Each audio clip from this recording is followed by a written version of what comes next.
లకు స్వాగతం. మా ప్రభుత్వం వచ్చిన మొదటి సంవత్సరంలోనే 59,000 ఉద్యోగాలు ఇచ్చాం. దేశంలో మొదటి సంవత్సరంలోనే 59 ఉద్యోగాలు ఇచ్చిన ముఖ్యమంత్రిని చూపిస్తే నేను బట్టి విక్రమార్క ఏ శిక్షకైనా సిద్ధం రేవంత్ రెడ్డి అన్నారు. ప్రభుత్వం వచ్చిన మొదటి సంవత్సరంలో ఆన్ రికార్డ్ నేను ఛాలెంజ్ చేస్తున్న ఈ దేశంలో ఏ రాష్ట్ర ముఖ్యమంత్రినైనా ఏ ప్రభుత్వమైనా ఏ పాలకులైనా ఒక్క సంవత్సరంలో 59,000 ప్రభుత్వ ఉద్యోగాలు ఇచ్చిన ఎవరైనా ముఖ్యమంత్రి రాష్ట్ర ప్రభుత్వం ఉంటే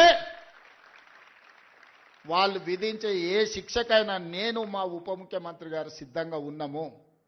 మా ప్రభుత్వం మా మంత్రివర్గం మొదటి సంవత్సరంలో 59,000 ప్రభుత్వ ఉద్యోగ నియామక పత్రాలు ఏ ఎల్బీ స్టేడియంలో మేము మంత్రులుగా ముఖ్యమంత్రిగా ప్రమాణ స్వీకారం చేసినామో అదే ఎల్బీ స్టేడియంలో వాళ్ళందరినీ పిలిపించి నియామక పత్రాలు వాళ్ళ చేతులకు అందించినప్పుడు ఆ పేదవాళ్ళ తల్లిదండ్రుల కళ్ళల్లో చూసిన ఆనందం జీవితకాలం గుర్తుంటుంది.